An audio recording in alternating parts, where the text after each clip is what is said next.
ao cultuarmos a Deus, o Senhor me deu aqui uma direção para ler Salmos 46. Amém? Salmos de número 46. Este é um salmo inspirador, é um cântico. E ele tem por título: Deus é o nosso refúgio e fortaleza. Diz assim: Deus é o nosso refúgio e fortaleza, socorro bem presente nas tribulações. Portanto, não temeremos, ainda que a terra se transtorne e os montes se abalem nos seus mares, ainda que as águas tumultuem e espumejem, e na sua fúria os montes se entristeçam, se estremeçam. Há um rio cujas correntes alegram a cidade de Deus, o santuário das moradas do Altíssimo. Deus está no meio dela, jamais será abalada. Deus a ajudará desde até amanhã. Branda nações, reinos se abalam. Ele faz ouvir a sua voz e a terra se derrete. O Senhor dos exércitos está conosco.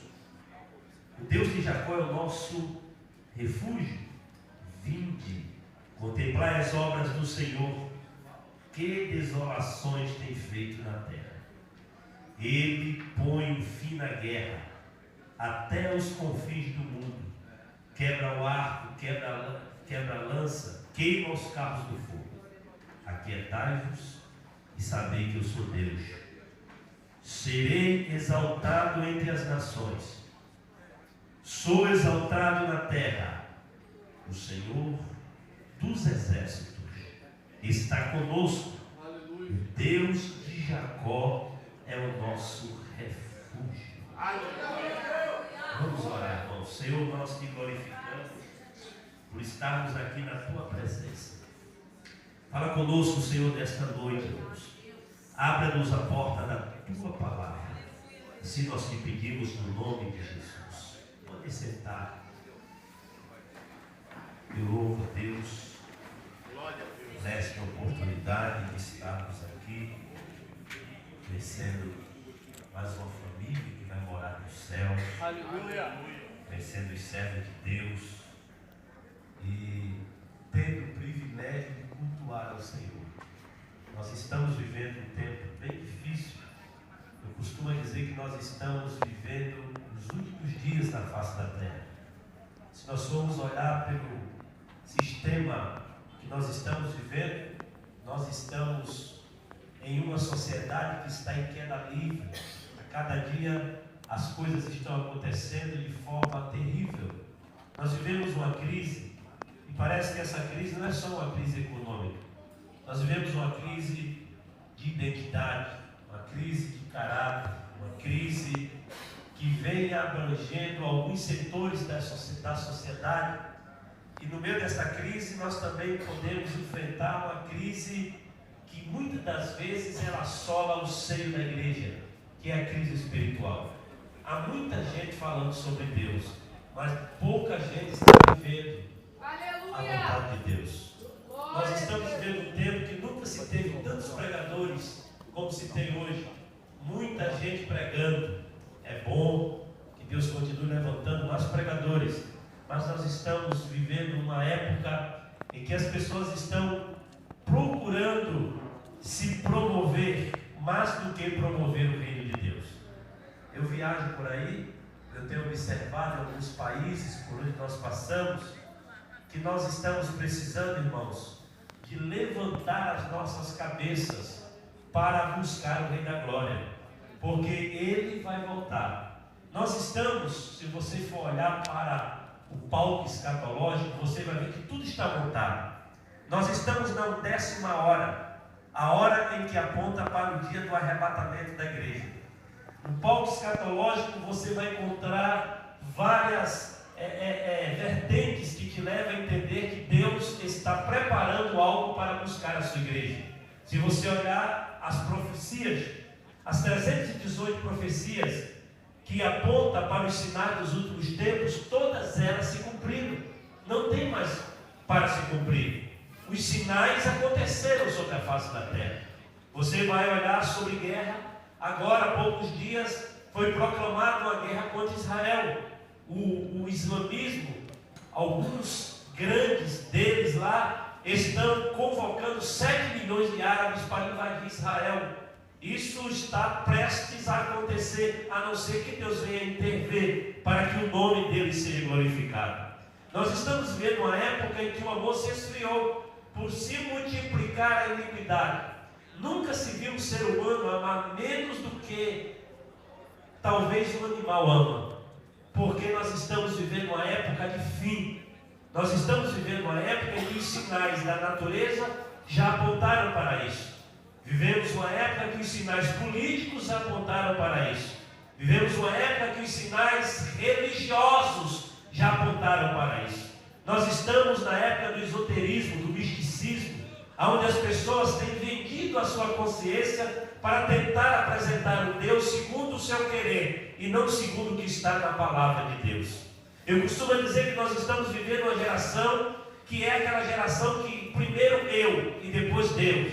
Nós estamos precisando de voltar a viver os tempos de Abraão, primeiro Deus e depois eu. Nós estamos numa época complicada. As pessoas estão tomadas por uma crise de ansiedade tão terrível, e por causa desta tal ansiedade, as pessoas estão entrando em outro patamar, porque a ansiedade ela é uma ponte para a depressão, e a depressão é um caminho para a opressão. A depressão é uma doença emocional, mas a opressão é uma doença maligna, ela já vem com cunhos espirituais. E aí nós estamos percebendo pessoas isoladas, pessoas que estão vivendo traumas terríveis na sua vida. Estamos diante de uma sociedade que está se desvencilhando daquilo que Deus determinou para viver a sua vontade. Em busca de uma tal liberdade, as pessoas estão se perdendo e estão perdendo a direção de Deus. Jesus, quando ele está reunido com o seu colégio apostólico, ele observa que alguns sintomas da ansiedade queria penetrar no seio daqueles que estavam reunidos para o servir. Aí Jesus identifica esse mal e Jesus diz: não fiqueis ansiosos acerca de coisa alguma. Por que vocês estão preocupados com o que há de comer e com o que há de beber? É o retrato da sociedade, preocupada com o materialismo, preocupada com a sua vida aqui na terra. Aí Jesus disse: vocês querem ser abençoados? Então faça o seguinte: buscai primeiro o reino de Deus, e essas coisas eu vou acrescentar na vida de vocês. O caminho para ser abençoado é fácil, é buscar primeiro Deus e depois deixar o eu que Deus faça na minha vida. Quando você se dedica totalmente a Deus, Deus vai cuidar de você, Deus vai cuidar da sua vida, Deus vai cuidar da sua família. Deus não deixa ninguém no prejuízo. Quem serve a Deus sempre terá o cuidado de Deus sobre a sua vida. Eu prego em alguns lugares, e eu tive uma experiência uma vez na África, e chegando numa cidade pequena, onde as pessoas estavam vivendo uma crise econômica terrível, e eu vi ali naquela cidade algumas pessoas, crianças morrendo, desnutridas, sem comida. E quando eu ia pregar à noite nos cultos, o povo estava dando glória a Deus, o povo falava em línguas, o povo com fervor no coração, e eu olhava que ali não tinha nada do que nós temos. As igrejas de lá não têm ar-condicionado, não tem um piso como o nosso de porcelanato, não tem cadeiras acolchoadas, mas tem um povo fervoroso no Espírito, que adora a Deus em espírito de verdade. Nós estamos correndo o risco de viver como um papado antigo vivia, como disse Agostinho e falou Jerônimo através de Martinho Lutero, dizendo o seguinte: que a Igreja Católica bateu no peito e o papado dizia: nós agora não precisamos ser igual a Pedro, não precisamos ficar na porta formosa dizendo não temos ouro e nem temos prata. A igreja disse: agora nós temos ouro e nós temos prata. Mas aí um pregador inteligente, usado por Deus, olhou para a cúpula papal e disse: vocês têm ouro e têm prata, mas estão perdendo o poder de dizer ao paralítico: levanta e anda. E nós estamos vivendo com igrejas que têm tudo, mas parece que estamos perdendo o poder de dizer: levanta e anda. Eu fui pregar no México uma vez e cheguei lá e estava escrito: aonde está o Deus de Elias? Eu estava preparando o sermão, demorei 2 dias para Deus me dar uma mensagem. E eu orava: Deus me dá uma mensagem. Deus disse: eu não vou lhe dar esta mensagem, porque o tema está errado. O tema não é aonde está o Deus de Elias. O tema certo é aonde estão os Elias de Deus. Porque eu continuo no trono, eu ainda batizo, eu ainda curo, eu ainda ressuscito, eu ainda faço. Mas cadê o povo comprometido comigo? Cadê o povo que me busca em espírito de verdade? Cadê a geração que me adora? Nós estamos aí, cheio de engodo na alma.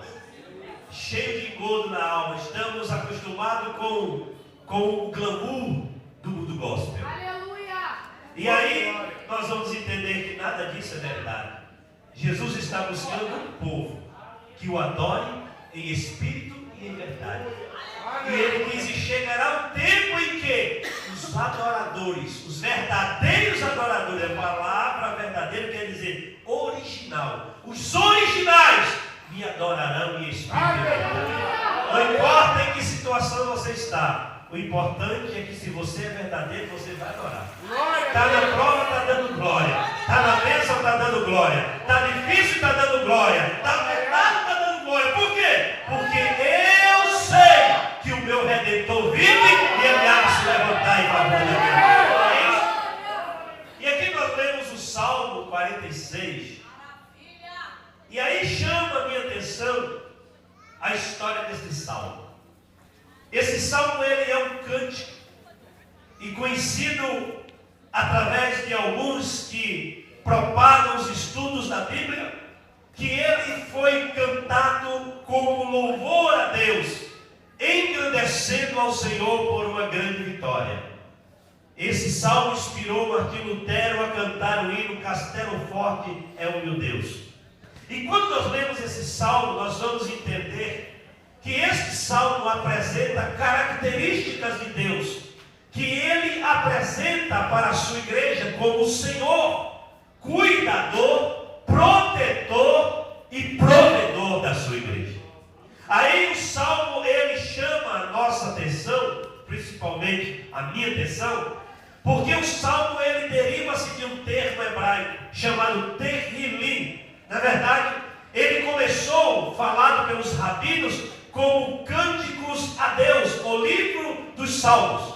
E ele então, com um tempo depois, a Septuaginta, a tradução da Vulgata, tradução grega, foi trazer a expressão salmo, que quer dizer louvor. Mas aí no original, que é o hebraico, a língua que deu origem às palavras do Todo-Poderoso, Elohim, significa que ele é chamado de Tehillim. Tehillim quer dizer louvor, louvor a Deus. E a palavra louvar no original quer dizer elogiar. Ou seja, quando você louva, você está elogiando ao Senhor. Eu não sei o que você veio fazer aqui esta noite, mas se um grupo de pessoas se reúne para louvar, elogiar a Deus, aí Deus diz: eu vou descer lá na terra e vou fazer alguma coisa por esse povo. Porque o povo que adora é o povo que elogia ao Senhor. E essa palavra louvar significa apresentar a Deus um cântico de forma tradicional ou convencional. Você pode adorar a Deus aí calado, com seus lábios fechados, dando glória a Deus por dentro.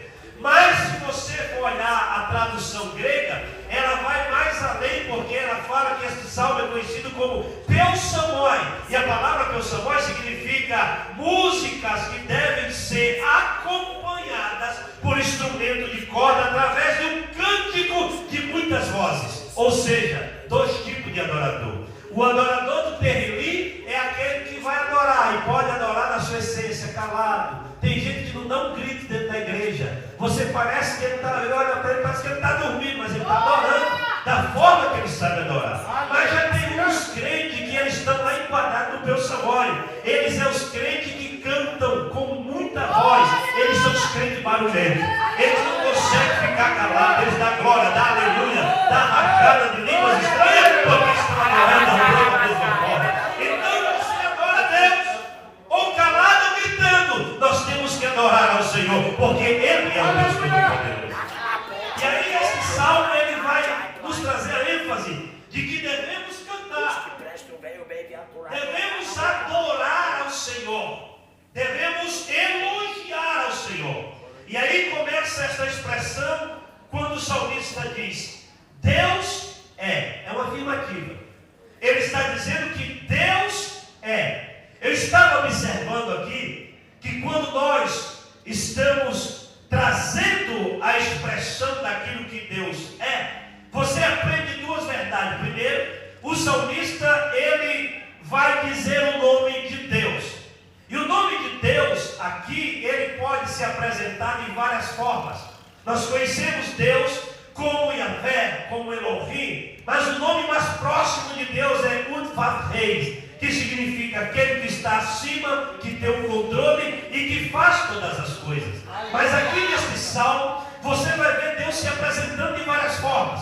Primeiro ele fala Deus. Deus aqui, ele vem de uma expressão Yahvé, ou de uma expressão Elohim, que significa aquele que faz existir aonde não existe. Por exemplo, aqui tem uma parede, mas se Deus quiser, ele passa aqui, abre uma porta dessa parede e faz você passar por ela. Deus ele faz existir aonde não tem. Se não tem solução aqui na terra, Deus traz lá do céu e coloca a solução aqui para você. Se os recursos aqui na terra se acabam, Deus diz: aqui se acabaram, mas eu tenho recursos no céu para você. O salmista vai dizer que este Deus, ele é uma afirmativa de que Deus é.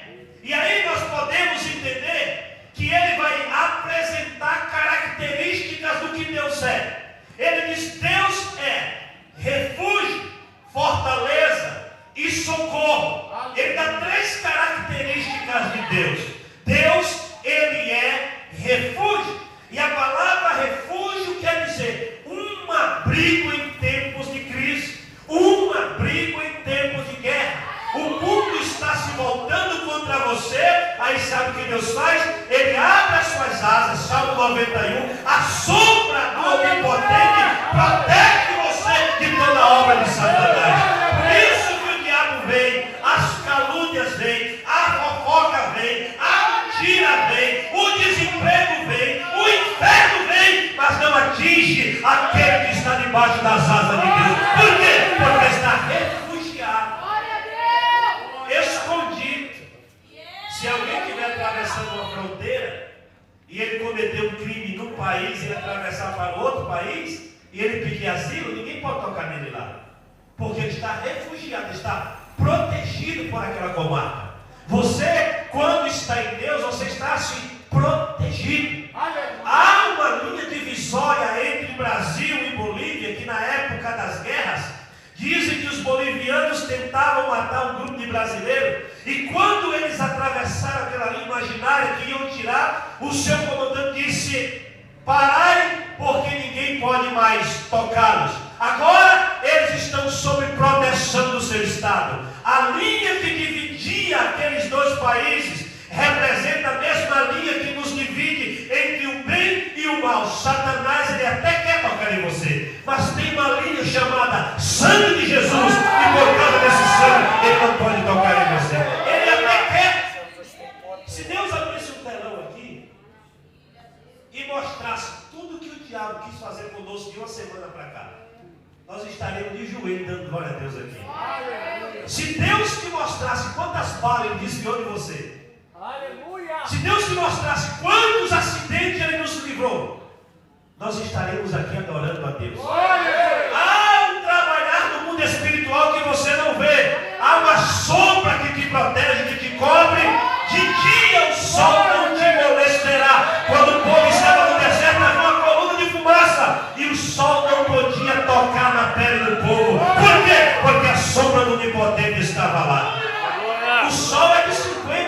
40 graus no deserto. Se o sol alcançasse o povo ia ter câncer de pele, vários tipos de doenças.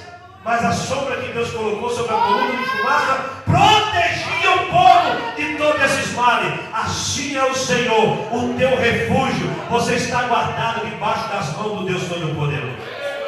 Aí ele diz: Deus é fortaleza. A palavra fortaleza quer dizer lugar impenetrável. Ninguém entra numa fortaleza se não tiver permissão. A fortaleza é um lugar que só tem acesso quem tem permissão. Se você ler o livro de Jó, capítulo 2, você vai ver que um dia estava reunido os filhos de Deus. Estando eles reunidos, veio também Satanás.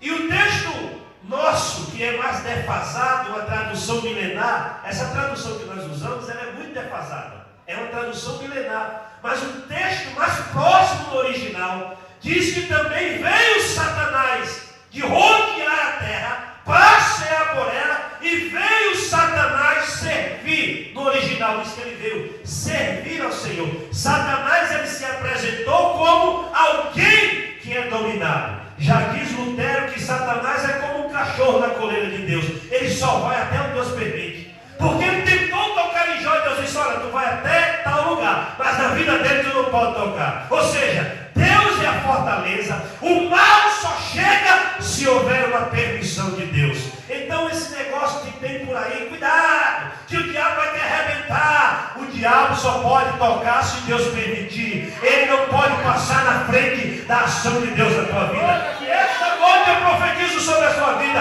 Enquanto você está dando glória a Deus, Deus está desfazendo as obras do diabo. Ele está entrando na tua vida, na tua família, e Ele está dizendo: eu sou o Senhor para te dar vitória. Ele é Deus. Fortaleza. Ninguém vai entrar no seu caminho sem permissão de Deus. Aleluia. Alguém te ameaçou?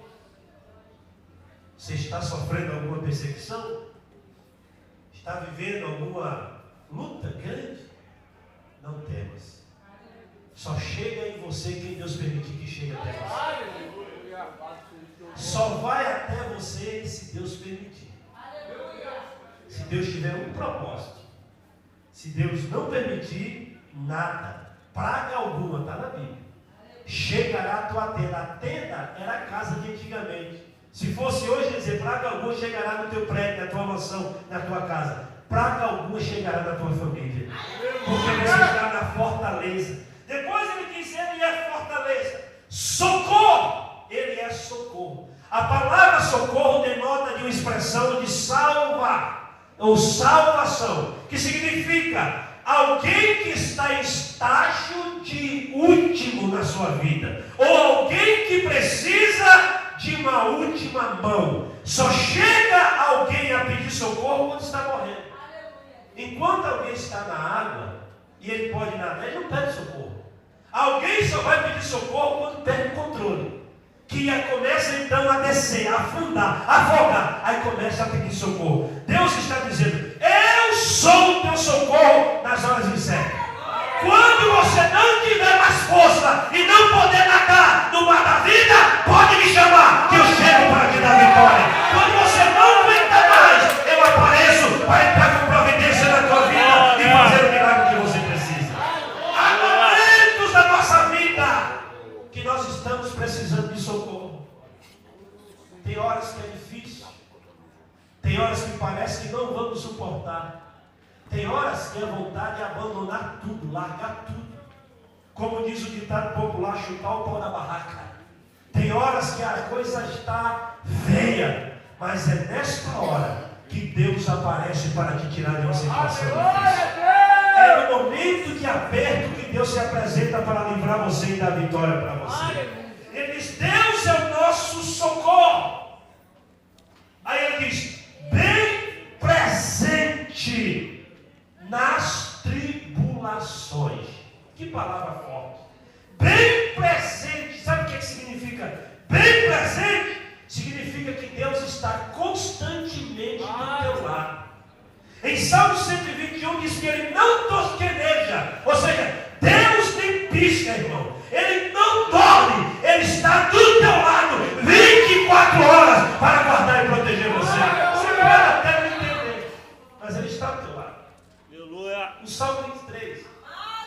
O Senhor é meu pastor. Na nossa tradução diz, e nada me faltará.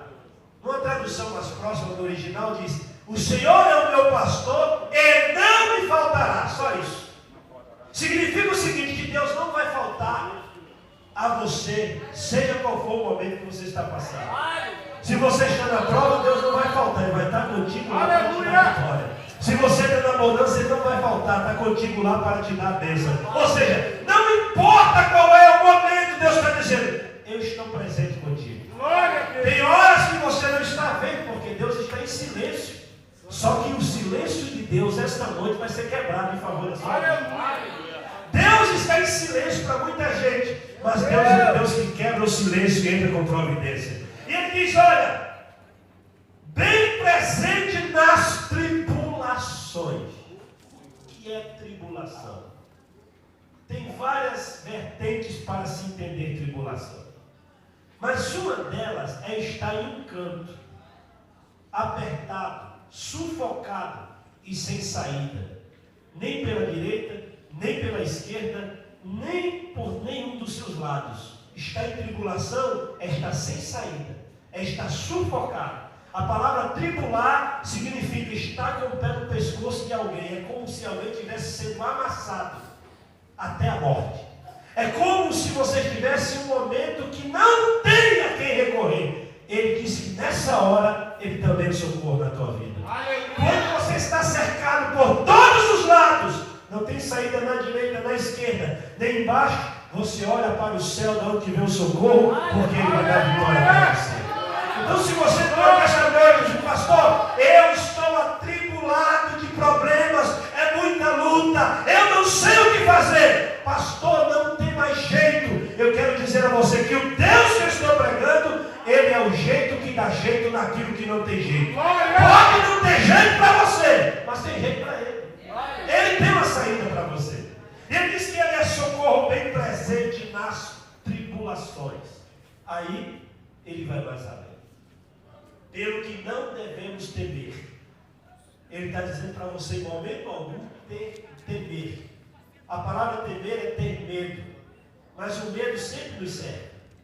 Sempre existe uma situação que vai causar medo em você. Você é alguém que pode ser acometido pelo medo. Josafá estava diante de uma posição que os inimigos vieram contra ele, e diz o texto no capítulo 20 de 2 Crônicas, que então Josafá teve medo. Ele teve medo.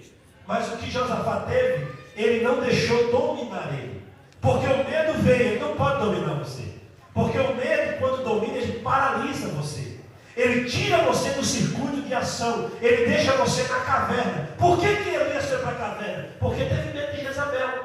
E quando alguém tem medo, fica paralisado. Então, ter medo é uma coisa, mas deixar o medo prevalecer é outra. Você tem que ter fé e não ter medo. Porque aonde o medo prevalece, a fé desaparece. O que você precisa entender é que eu e você vamos enfrentar situações difíceis. Se você nunca viveu, uma hora você vai viver. Então você precisa entender uma coisa: você não precisa ter medo. Por quê? Porque você precisa confiar. Josafá teve medo, mas o texto diz: e então pôs-se a buscar ao Senhor. Você está com medo? A batalha é grande, você não pode ficar paralisado. Não deixa o medo dominar você. Levanta a cabeça e vai para o joelho, vai para o jejum, vai para a oração, vai para o monte, vai buscar, que Deus vai descer na terra para te dar vitória. A luta, ela vem. E vem com força. Tem horas, irmãos, que a luta é terrível, chega de repente.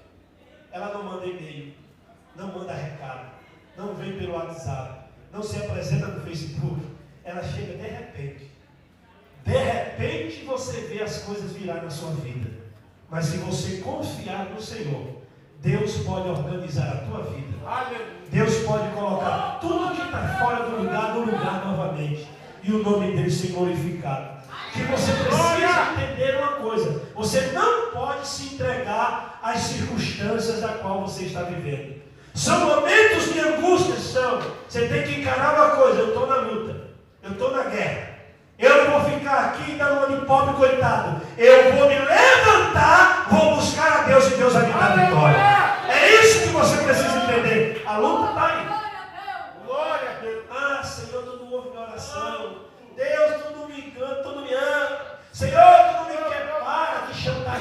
Deus.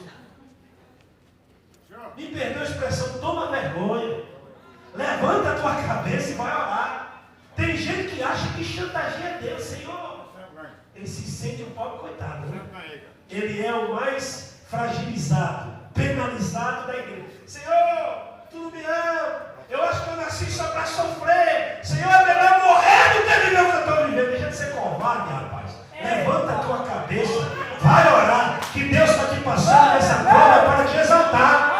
Deus te testa para te aprovar e te dar vitória. Está passando pela luta, vai dando glória a Deus, que Deus abençoe a tua vida e vai mostrar que ele é Senhor na tua vida. A luta vem. Não é porque você é crente que você não vai ter luta. Não é porque eu sou um homem de oração, aí que a luta vai vir.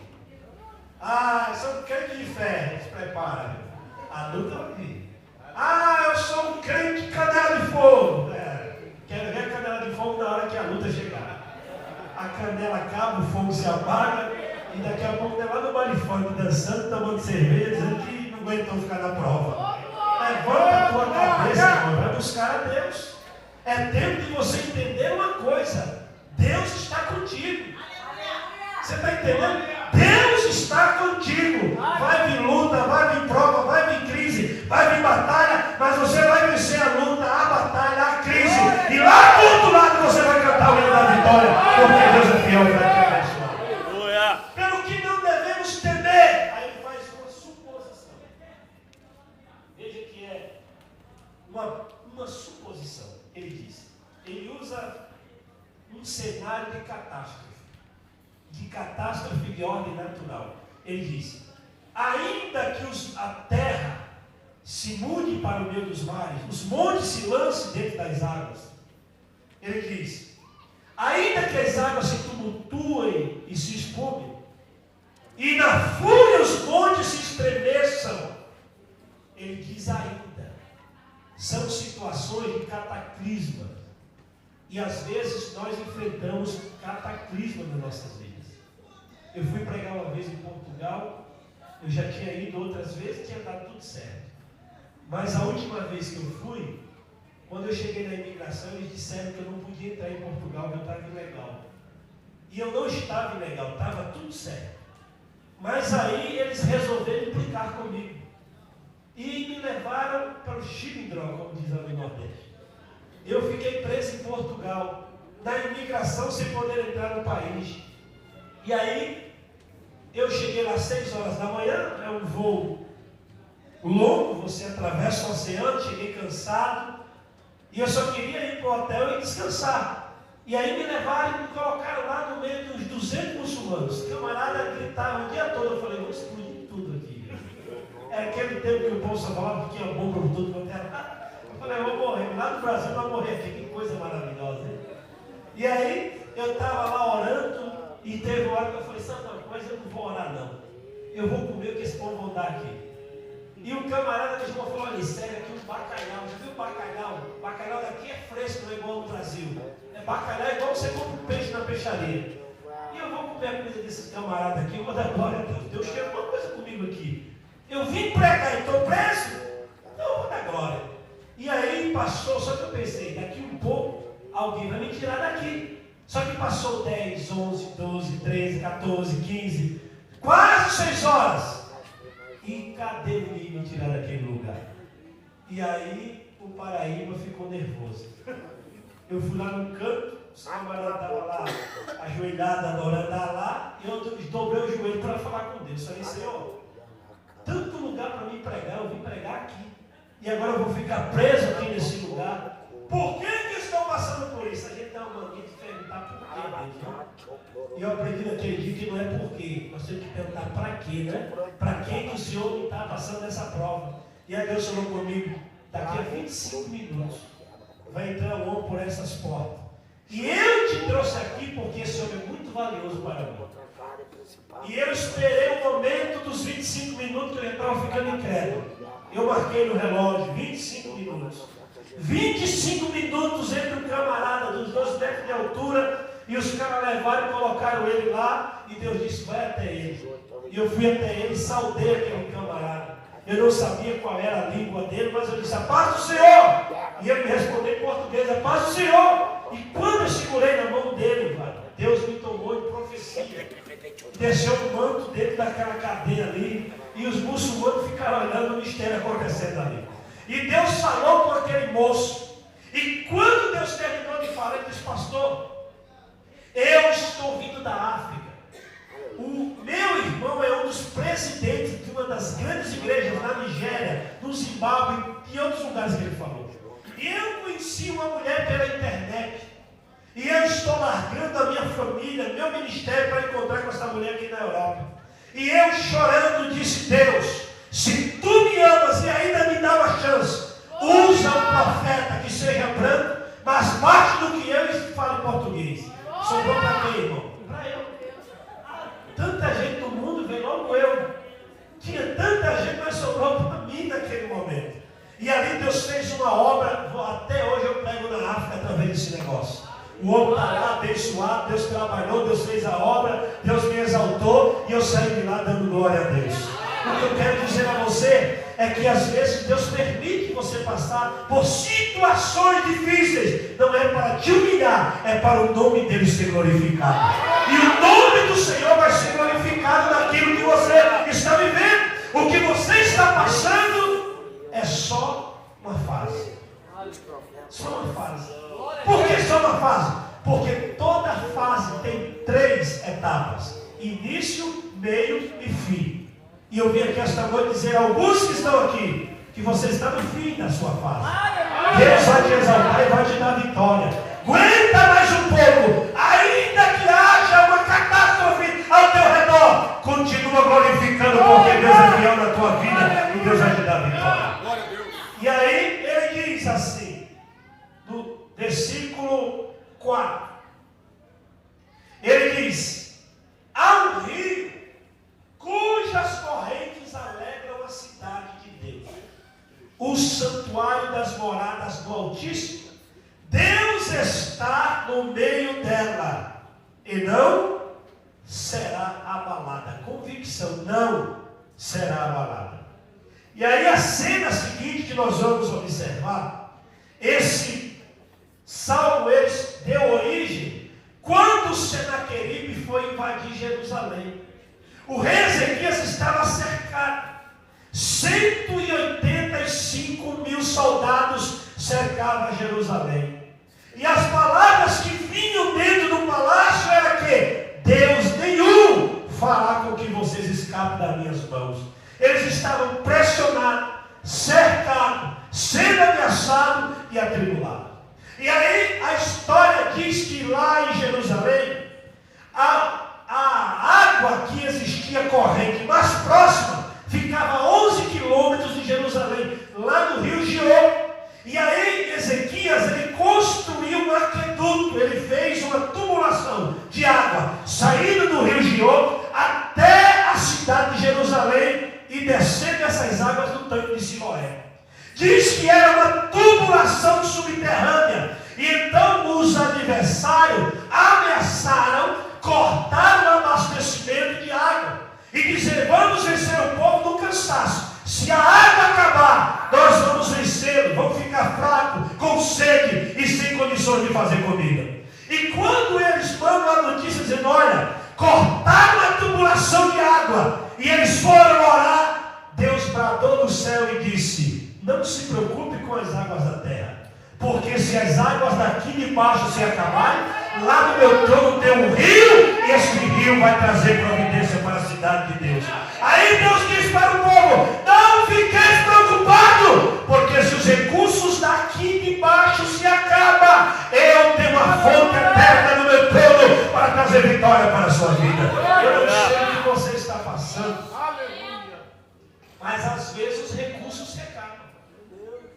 Às vezes o que nós precisamos não tem mais, acabou.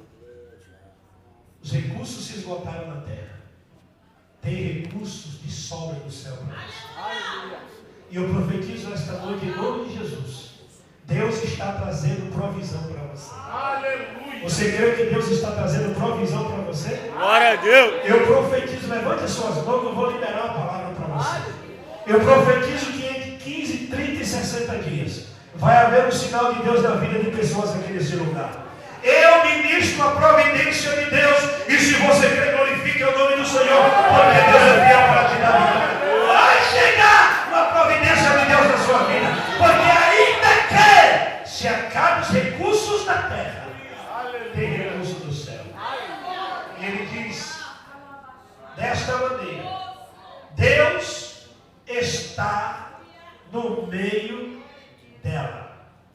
Deus está no meio. Quando Deus está no meio, está dizendo: Deus está no controle. Quem está no meio tem um controle.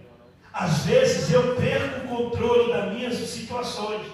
Às vezes eu perco até o controle da minha família.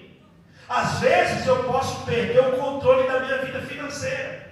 As coisas podem ter saído do seu controle, mas Deus não perdeu o controle das coisas na tua vida. Deus tem o controle de todas as coisas, e eu profetizo: Deus vai colocar tudo no lugar da tua vida novamente. Deus vai organizar a tua casa, a tua família, a tua vida. Deus vai te dar condições de ter nome limpo, abençoado. Deus vai te levantar e vai te colocar de pé, porque Ele é Deus. Ele está dizendo: eu estou no meio. Não será abalada, jamais. Deus não vai deixar que as crises e as circunstâncias abalem você. Não será abalada. Deus a ajudará. Tem a ajuda de Deus chegando aí. Você acredita nisso?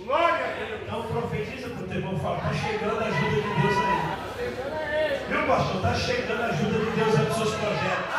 Deus vai mandar recursos aí nos seus projetos, porque os projetos não são teus, vêm do coração de Deus. Deus, quando falou para Noé, Deus fez um risco, um projeto, um rascunho e disse: vai! Ele acreditou. Deus deu o rascunho e Deus deu a providência. Porque o Deus que dá o projeto é o Deus que dá condição para você elaborar. Deus vai fazer você executar os seus projetos, e o nome do Senhor vai ser glorificado, porque Deus é fiel na terra. E Ele diz: Ele ajudará ao romper da manhã. Que coisa tremenda. Salmo 30, versículo 5 se baseia aqui. O choro pode durar uma noite inteira, mas a alegria virá pelo amanhecer. Sabe que cena era essa aqui? Esta cena foi quando o povo subiu os muros pela manhã, 4h30 mais ou menos da manhã. Heródoto, um historiador do século I, ele conta em um dos seus relatos que quando o povo subiu nas muralhas, o povo começou a dizer desta maneira: os inimigos caíram por terra. De manhã, a Bíblia diz lá em Isaías capítulo 37, versículo 36, que o anjo do Senhor desceu e matou 185 mil soldados. Quando foi pela manhã que o povo olharam, viram o que estava acontecendo. Deus trouxe ajuda logo pela manhã. Deus destruiu os inimigos de Israel. Aí o texto diz desta maneira: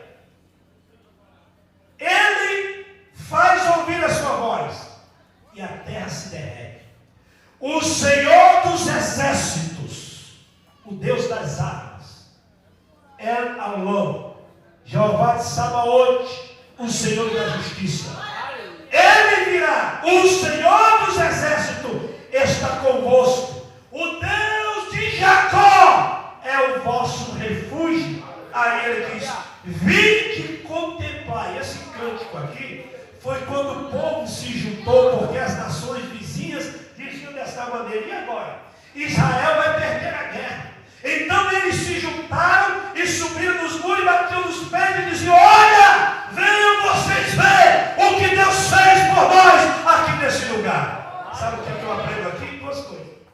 Primeiro, Deus vai fazer algo que vai surpreender você. Segundo, Deus vai fazer algo que vai surpreender quem está olhando para você. Deus vai fazer em você para mostrar que através de você Ele é Deus. Os que estão de fora vão ter que ver o que Deus vai fazer na tua vida. Os faladores, os fofoqueiros, os caluniadores vão ter que ver a glória de Deus, porque Deus vai mostrar para eles que Deus é Deus na tua vida. Vem me contemplar. Não é só para você.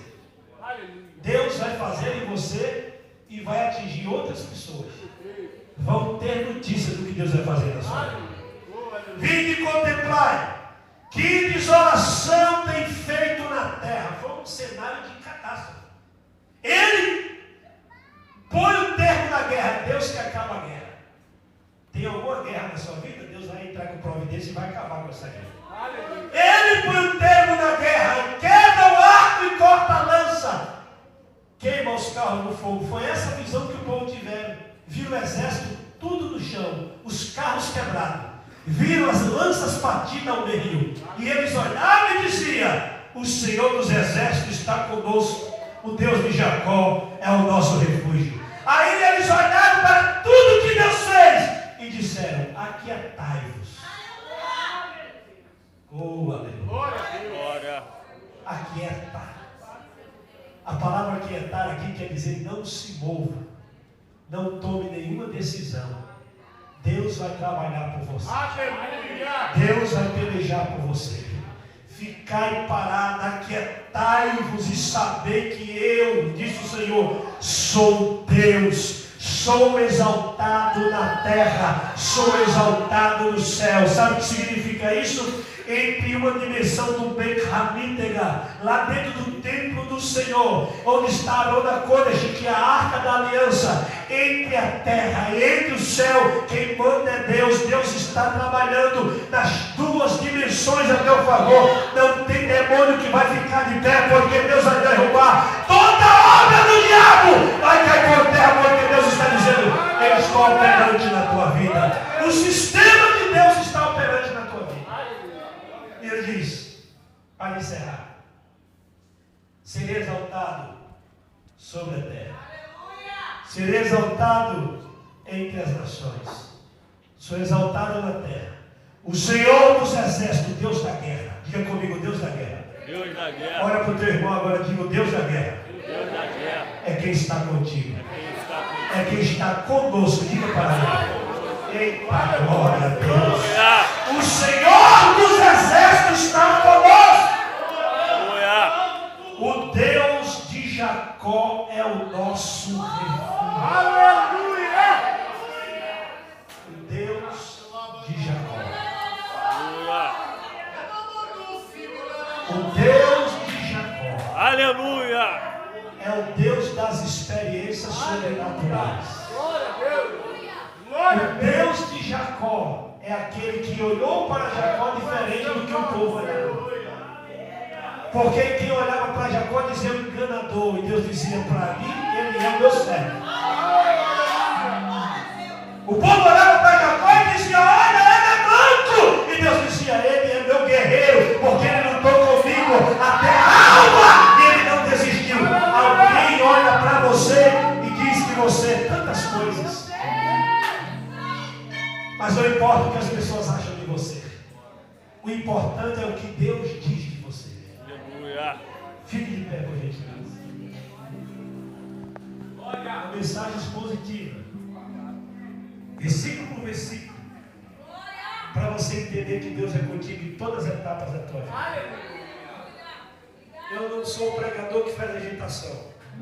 Eu gosto de pregar a Bíblia, porque eu já fui muito em agitação, e agitação só traz emoção. Não sou contra quem pula, de vez em quando eu pulo também. Não sou contra quem sai marchando, de vez em quando eu marcho também. Não sou contra quem vai para o monte, que eu também vou para o monte. Mas nós precisamos é de Bíblia. Nós precisamos de palavra. O que alimenta a sua alma é palavra. E se você quer ser abençoado, é pela palavra. Deus te chamou pela palavra. Deus te cura pela palavra. Você é liberto pela palavra, renovado pela palavra, abençoado pela palavra. Tudo é pela palavra.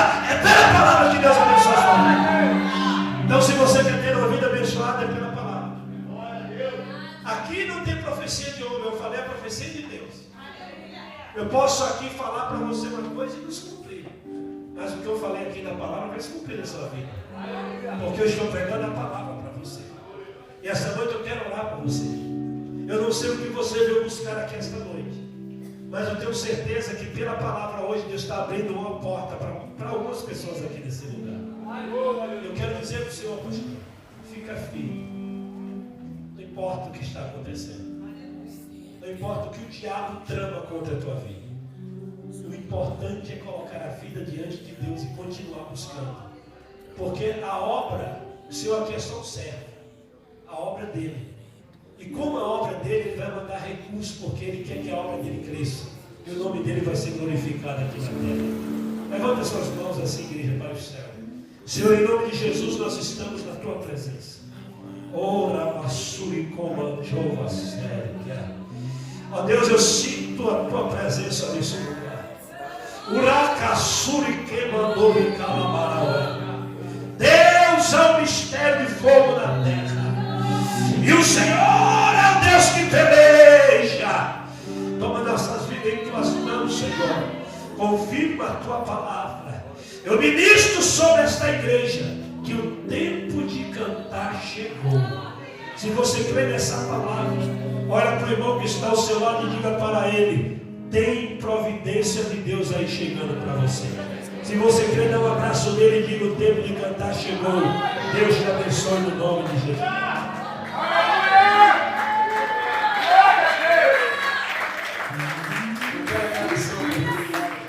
Eu peço perdão aos irmãos, eu estou meio resfriado. Eu estou viajando direto, mas não paro. Quem acompanha meu Face vê aí por onde nós estamos passando.